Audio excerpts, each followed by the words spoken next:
this project. Got a phone call yesterday from the guys doing the wheel. They reckon they're about 70% chance that they can successfully repair that. So it may sound like I'm going to get an extra spare wheel. Anyway, all right, let's pop this oil seal out.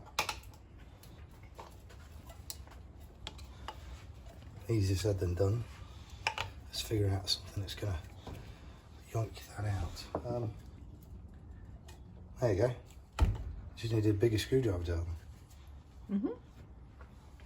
So that oil seal came out that side there. Cool. A bit of red. Of course, there's two ways we can get these out. We can pop that spacer, there's a tube spacer, I'll show you when it comes out. Can you see in here a little bit? Probably not. Where's my little torch? Bit more light in there. Okay, so you got the bearing. We had a seal in here which we just pulled out. So you got the bearing, which is in a right old state because it's a 40-year-old bike. And then there is a spacer. It's a piece of tube. I don't know if you can see it, but I'm able to move that sideways, right? Okay, so the old way of doing it is you go down, moving it to one side until you've got just enough of the inside edge of the opposite bearing. You want to sort of punch that out. Now, at the minute, of course, I wouldn't be able to bang this out because all this stuff's in the way. But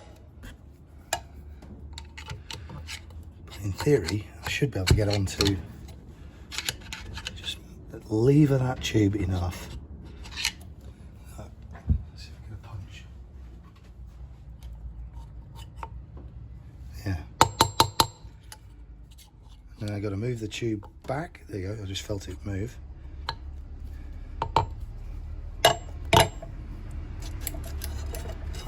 Slightly out of the way of the hammer. So I'm just going to walk it out. What I can do is just quickly check, see if I'm actually making any headway. Hup.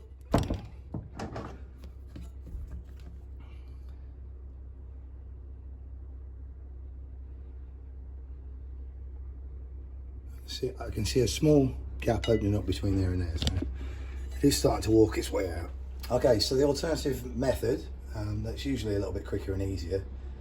It's not that expensive, believe it or not. This entire kit, including postage, is like 45 bucks or 22 quid.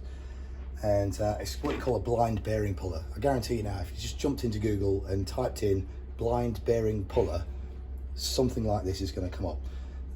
Different sizes. There's only a couple of components, so it's basically it's a slide hammer, which I'm sure you're going to be familiar with. These two pieces, you find the one that is basically going to be the best fit for your bearing, and then you're going to push it in.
Okay, so I'm just going to pause for a minute and tell you what the secret answer to this contraption is.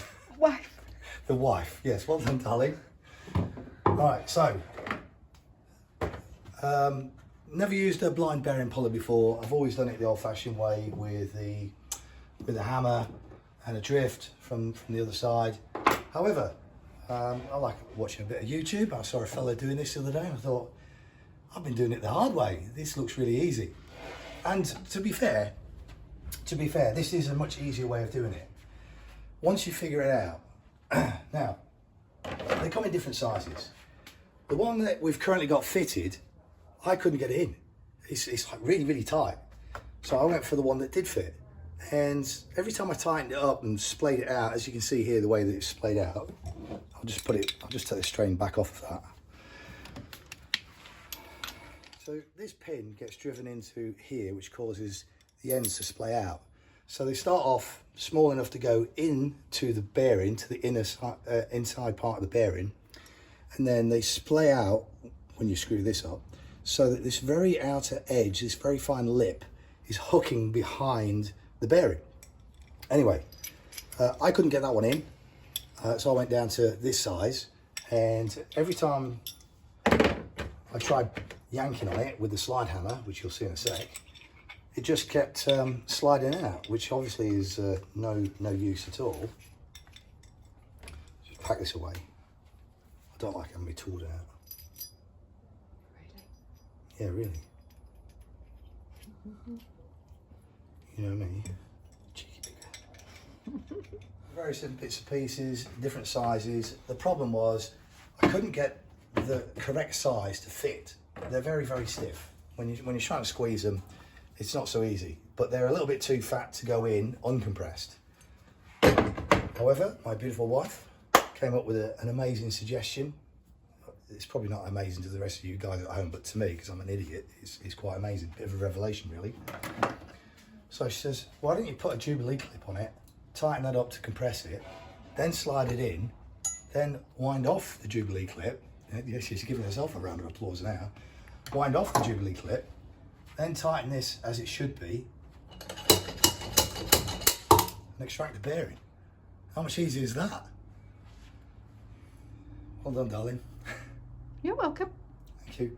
Oh, and there's a spacer, by the way, that has come out with it. This is a thing that was manipulating side to side in order to, so I pulled the whole lot out. Lovely, all right. But that's what I was trying to get at the back of this bearing from the other side with the drift. Anyway, lovely. I'll get the other bearing out in a sec. Okay, this is a little bit sort of Blue Peterish, cheating almost, because it was one I did earlier. Right? Get the seal out first. There she is. What a mess in here, yuck. You always want to clean this sort of stuff out because, apart from anything else, you want to make sure there's not a circlip in there.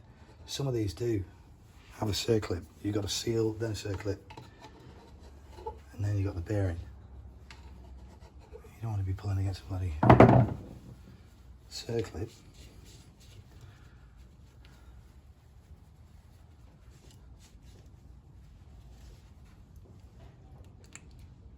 Okay, so these two pieces, this is all part of the speedo drive. I'll put that in the parts washer for Ron. Ron can get to it later. So this is the side with the speedo drive, so the bike in motion would be going in this direction here, and this engages with an old-fashioned mechanical speedo drive. The bearing, which I've now removed, behind it is a small metal disc, so it sits around about there. And yeah, I tried using that bearing puller, but in the end I just came around the back of this, working on the face of the bearing to push it out. There you go. So just organising the new parts. The YAM bits are incredibly organised, makes life so easy. So pop the spacer in the sleeve, in the hole. New bearing. Sealed. Old bearing, bolt, to act as a interface. As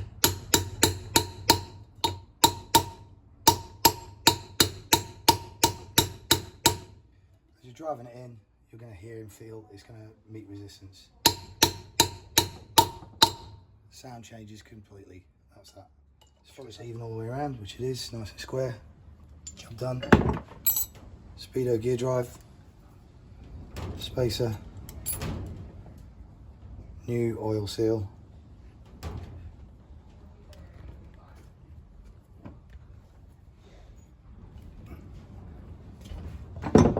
old oil seal is adrift.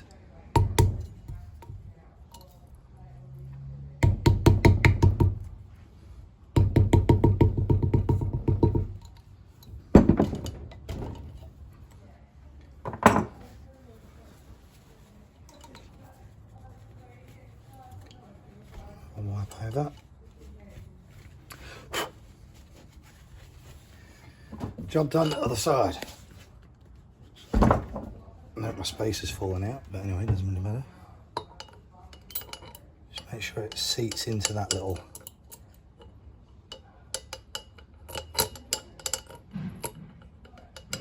you know when you've got it seated, because as you pick it up, it wants to come with it.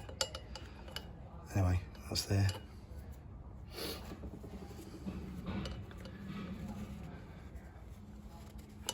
Make sure the seat is nice and clean. I always put mine with the numbers on the outside, not that it makes any difference at all, because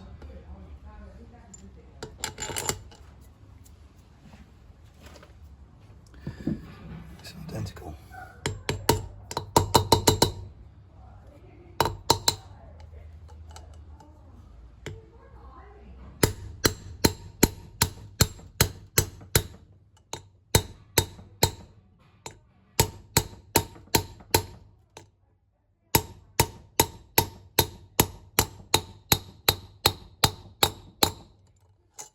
Okay, so that's square all the way in. I'll just use your bearing puller to whip this one back out. Okay, so Tracy's headed off to work. Wheel bearings and seals in the front wheel are all done now. Wheels refitted onto these things. So I'm not going to show you the process of blasting and spray painting, but yeah, in a couple of hours I should probably show you a comparison after photos.